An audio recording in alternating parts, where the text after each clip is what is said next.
Wendy Hunter, and I'm the pediatrician next door. I'm that doctor friend you call for practical advice about your kid's health. I mix the science of medicine with the reality of parenting. This is kind of embarrassing, but when I was working in the emergency room, twice I was fooled into thinking a kid had an abdominal tumor, and it turned out to be, well, what we call a fecaloma. It was poop. I was feeling poop, not a tumor.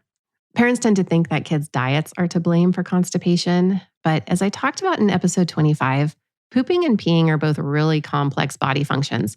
They're at least as intricate as walking. If you missed that episode, go back and check it out. You're going to have a whole new appreciation for something most people don't talk about. In that episode, I explained why things go wrong and cause all kinds of potty problems. In this bonus episode, I'm going to cover what you can do about it. Like I just said, it's not always about diet. And actually, we find that stomach aches, stool holding, and other issues are often connected to feelings like anxiety and fear and other thoughts going on in the brain. There's definitely a brain-gut connection. Okay, if you've ever met me, you've heard me say, if you eat every day, you need to poop every day. Here's how you do that. There are 3 things that are important to the process of having a nice, easy poop. First, poop needs to be soft. Second, humans need to position their body the right way. And third, they have to have the opportunity, whether that's time or place, to use the bathroom.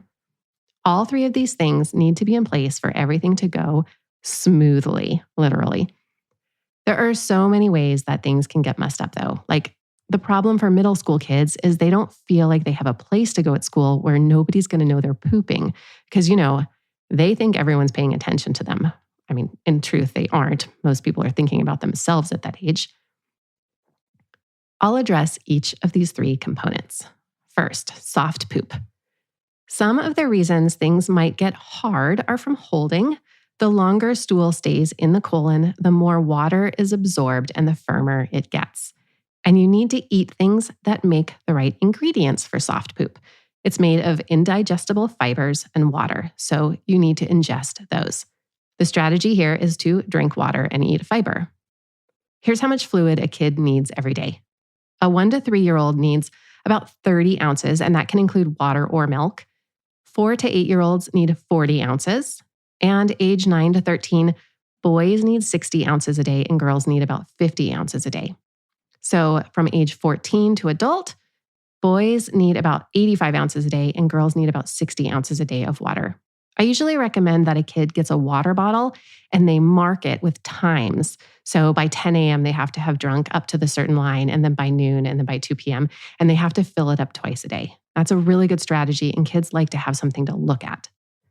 For fiber, if you're tracking it, kids over age 4 all the way up to adult need 25 to 30 grams of fiber a day. A good challenge is to replace low fiber with high fiber foods and do it gradually. So you can add vegetables to things your kids already like put spinach on a pizza or maybe another vegetable. Hard to say. You got to pick what they like. I like to blend a can of chickpeas into my mac and cheese sauce. No one ever notices. It adds protein and it adds tons of fiber. You can also add chopped vegetables to all kinds of stuff. And another favorite thing of mine is to add a tablespoon of ground flaxseed to anything. Put it in your soup, your cereal, your oatmeal, whatever. Mix it in and let it sit for 2 minutes. No one will ever know it's there. And if you can't get a kid to eat more fiber, you can artificially soften stool by giving polyethylene glycol. That's the same stuff you take before a colonoscopy, but you give it in a smaller amount. It's sold as the brand name Miralax. And pediatricians, we love this stuff. It's tasteless. It dissolves in anything like food or drink. So kids aren't even going to know they're taking it.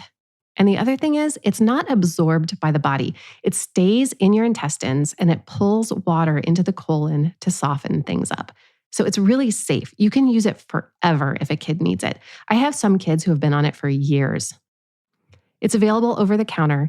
And the dose of Miralax is to give as much as you need to make the stools the same consistency as soft serve ice cream. You can talk to a doctor about the exact right dose. There are lots of different types of laxatives also that you may want to talk to your doctor about, and they can help guide you through those options. Okay, next, the position of the body.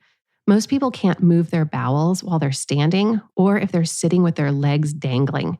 Your feet need to be touching something to support them. And posture matters. There's this great video. It's called The Poo in You. It's on YouTube from Children's Hospital, Colorado. It shows you how your intestines line up when you sit upright, and that makes things easier to pass. Some of my young patients, like 3 and 4-year-olds, they've watched this video and it has helped them to understand what's going on. Sometimes they quote it back to me. It's kind of cute. Be sure to use a training toilet on the floor, not the big potty or a potty that sits on the toilet for little kids. It probably won't put them in the right position to go, and their feet still need to touch the ground. Okay, lastly, you need to have the opportunity. We're all so busy and we're on the go. I've seen parents carry a potty with them everywhere. I can't stand it when I see like a kid pooping in the back of a minivan in a parking lot, like at the mall. They have to be uncomfortable. I think the most important thing here is for parents to learn about something. It's a reflex. It happens when food enters the stomach. When food stretches out the stomach, it causes contractions of the intestines, and it makes you have an urge to use the toilet. All humans need to use the toilet 20 to 30 minutes after eating because of this reflex. So figure out which meal usually makes your kids go and have them sit on the potty then, and make sure you have free time after meals so they have the opportunity to go. If you eat and run, or you eat meals in the car or while watching television, you're going to disrupt their natural flow. Since we know about this reflex, we can use it to our advantage when we treat kids with potty issues. We often recommend starting toilet time. A kid has to sit on the potty after a meal for at least 5 minutes. That's their toilet time. Remember what I said. If you eat every day, you have to poop every day. If you found this episode helpful, please share it with a friend. Now go drink some water. For more from the Pediatrician Next Door, find me on the web at pediatriciannextdoorpodcast.com. If you've got a question about the weird things kids do, send an email to hello@pediatriciannextdoorpodcast.com for a chance to hear your voice on the show. I'm Dr. Wendy Hunter, and I'm the Pediatrician Next Door. This show is produced by Red Rock Music.